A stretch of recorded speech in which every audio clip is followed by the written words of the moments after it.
অগ্নিজিতের মুখোশ খুলতে এইবার গীতাকে সাহায্য করছে গিনি। সম্পূর্ণ জানতে ভিডিওটিতে একটি লাইক করে প্রথম থেকেই দেখতে থাকো। গল্পের শুরুতেই দেখা যায় তানভি মুখার্জির সাথে কথা বলতে থাকে ফোনে গীতা, আর বলে দেবাকে অ্যারেস্ট করিয়ে দিচ্ছি পুলিশের হাতে। তাহলে তানভি মুখার্জি, এই গেমটাও কিন্তু শেষ করলাম আমি। এবারে আপনি আপনার বাবার সাথে বসুন, পড়াশোনা করুন, দেখুন আপনার বাবা কি বলে, কি কি কেস, কি কি সেকশন লাগানো যেতে পারে দেবার প্রতি। বলুন বলুন, আপনি তো মনে হচ্ছে কিছুই জানেন না। কূটনীতিগিরি করে কি আর কেস জেতা যায়? কেস জেতার জন্য পেটে একটু বিদ্যে বুদ্ধি লাগে, যেটা আপনার কিছুই নেই। তানভি মুখার্জি বলে, এই গীতা, মুখ সামলে কথা বলো। কার সাথে তুমি এই সমস্ত কথা বলছো? ভুলে যেও না আমার নাম তানভি মুখার্জি। গীতা তখন বলে, একদমই ভুলে যায়নি, একদমই ভুলে যায়নি। তাই জন্যই তো তোমাকে ফোন করে নিজে থেকে মনে করিয়ে দিচ্ছি যে তুমি কোন দিকে খেলাটা শুরু করেছিলে আর কোন দিকে গিয়ে আমি খেলাটা শেষ করলাম। গীতার কথা শুনে তানভি খুব ভয় পেয়ে যায়। এরপর গীতা ফোনটা কেটে দেয়। অন্যদিকে দেখা যায় দেবাকে পুলিশ অ্যারেস্ট করে নিয়ে যাচ্ছে, আর দেবা তখন চিৎকার করে বলতে থাকে, 5 মিনিটের মধ্যে জেল থেকে বেরিয়ে এসে তোর অবস্থা যদি ঘায়েল করতে না পেরেছি তো আমার নামও দেবা না। গীতা বলে, তোর আগে এই চেষ্টাটা অনেকেই করেছে আর সবাই ব্যর্থ হয়েছে। যা, কিছুদিন গিয়ে আগে জেলের ঘানি টেনে আয়, তারপরে এই সমস্ত কথাগুলো বলবি। এরপর অফিসার টানতে টানতে দেবাকে নিয়ে যায়। সাত্বিককে ফোন করেছে গীতা। সাত্বিক তখন বলে, কি ব্যাপার, ফোন করেছো কেন? গীতা বলে, আপনাকে পুরুষ ভাবতে আমার লজ্জা করছে। আপনি কি সত্যি পুরুষ মানুষ? এর মধ্যেই সাত্বিক বলে, এসব আবার কি কথা? হ্যাঁ, কি কথা এসব? গীতা বলে, কেন? আমি ভুল কিছু বলেছি বলে তো আমার মনে হচ্ছে না। আপনি আপনার স্ত্রীকে বিশ্বাস করেন না? আপনি জানেন আজকে এখানে কি কি হয়েছে? আপনার বোন ভাড়া করা একজন গুন্ডাকে ঠিক করেছিল আমার দিদির চরিত্রে দাগ ছেটাবে বলে, কিন্তু সেই ভাড়া করা ছেলেটাকেই এখন আমি পুলিশের হাতে তুলে দিয়েছি। এখন এখানে যা যা কিছু হয়েছে সব রেকর্ডিংটাই আমি আপনার কাছে পাঠিয়ে দিচ্ছি। এখন আমার মনে হচ্ছে ভাগ্যিস আপনার মতন ছেলেকে আমি বিয়ে করিনি, তাহলে আমার গোটা জীবনটাই নষ্ট হয়ে যেত। সাত্বিক এসব শোনার পরে খুবই রিয়াক্ট করতে থাকে আর ফোনটা কেটে দেয়। তার মধ্যেই গিনি বলে, সাত্বিক আমাকে আর ভুল বুঝবে না তো বোন?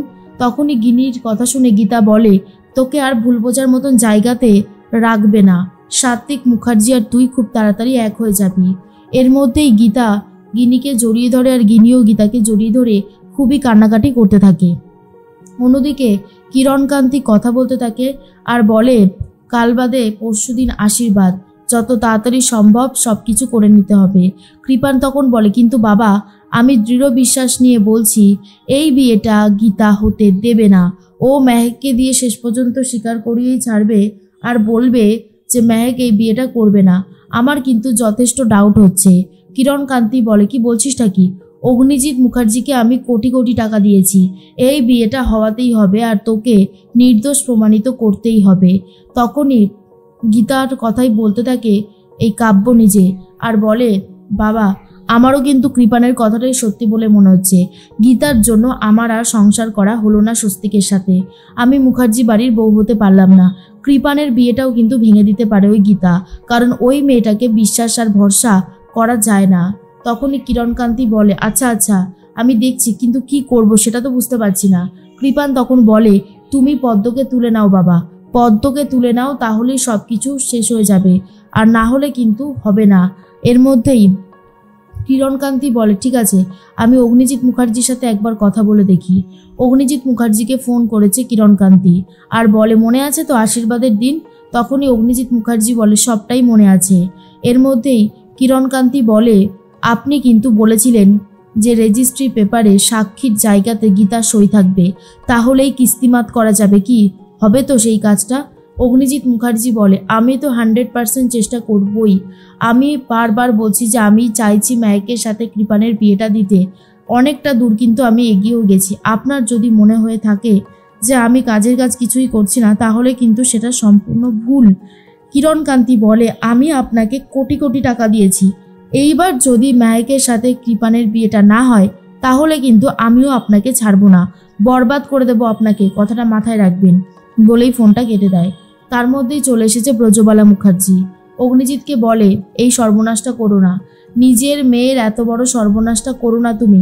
মেহেকের সাথে কৃপানের বিয়েটা দিও না। অগ্নিজিৎ মুখার্জি বলে, এই পরিস্থিতিতে যদি মেহেকের সাথে কৃপানের বিয়েটা না হয় তাহলে অনেক বড় সর্বনাশ হতে পারে, আর সেটা আমি কোনোভাবেই মেনে নিতে পারবো না। বুঝতে পেরেছেন? স্বয়ং ব্রজবালা মুখার্জি। ব্রজবালা তখন বলে, তবে তুমি যেটা করছো সেটা ভুল করছো। অগ্নিজিৎ মুখার্জি বলতে পারে না যে কেন সে জোর করে বিয়েটা দিতে চাইছে। এর মধ্যেই ব্রজবালা আন্দাজ করে যে অগ্নিজিৎ মুখার্জি পুরোপুরি ফেঁসে গেছে। অন্যদিকে দেবা তো লকআপে রয়েছে। দেবাকে ছাড়াতে তানভী মুখার্জি আর তারপরে ভজন চলে গেছে।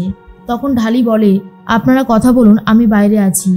এর মধ্যেই দেবা বলে তানভীকে, আপনি কি, হ্যাঁ আপনার মাথায় তো দেখছি কিছুই নেই বুদ্ধি। মোটা মাথা নিয়ে কি করে আপনি উকালতি করছেন বলুন তো? হ্যাঁ, উকালতিটা কি করে করছেন? ভজন বলে, চুপ কর, পুরো কথাটা শোন। তোর বেল হয়ে গেছে, তুই এক্ষুনি ছাড়া পেয়ে যাবি, কিন্তু তোকে আরও একটা গুরুত্বপূর্ণ কাজ করতে হবে।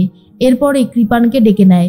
কৃপান এসে বলে, আমি চাইলেও কাজটা করতে পারতাম, কিন্তু আমি এখন কাজটা করতে পারবো না, তাই তোমাকে করতে হবে। আমি হলাম কিরণকান্তি ব্যানার্জির একমাত্র ছেলে কৃপান ব্যানার্জি। দেবা তখন বলে, কিরণকান্তি ব্যানার্জি মানে ওই রাজনীতিবিদ? কৃপান তখন বলে, হ্যাঁ। শোনো, তোমাকে আমি অনেক লাখ লাখ টাকা দেব, তুমি বস্তিতে গিয়ে পদ্মকে উদ্ধার করে নিয়ে আসবে, কেমন? 4 ঘন্টা সময় আমাকে দিতে হবে।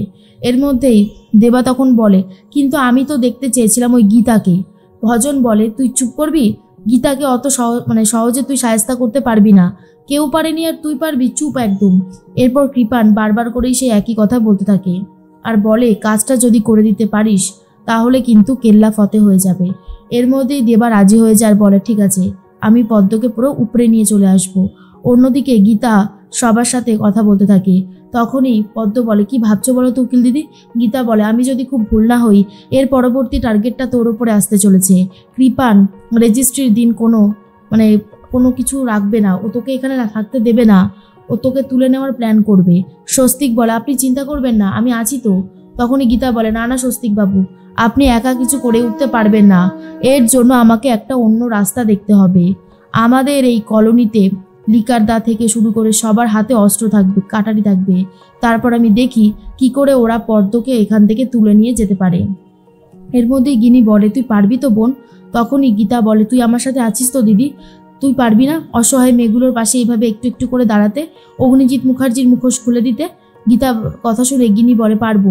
এর মধ্যে গিনিকে বলে দেয় সবটা রেকর্ড করার কথা, আর পদ্মর হাতে ফোনটা দিয়ে দেয়। অগ্নিজিৎ মুখার্জিকে ফোন করে কি বলতে হবে সেটাও শিখিয়ে দেয়। এর মধ্যেই পদ্ম ফোন করেছে অগ্নিজিৎ মুখার্জিকে আর বলে, আমি তো মা হচ্ছি, আমার কি হবে? আপনি আপনার মেয়ের সাথে কৃপানের বিয়ে দেবেন না, আমার কথাটা শুনুন বড়বাবু। তখনই অগ্নিজিৎ মুখার্জি বলে, আমি তোকে টাকা পাঠিয়ে দিচ্ছি, তুই পারলে যেভাবেই হোক অ্যাবর্শন করিয়ে নে, বুঝতে পেরেছিস? এর মধ্যেই গীতা বলে, দিদি সব রেকর্ড হয়ে গেছে তো? গিনি বলে, একদম যেমনটা বলেছিলিস তেমনই। এরপর গীতা বলে, ব্যাস এবারে আসল কাজ শুরু হয়ে যাবে।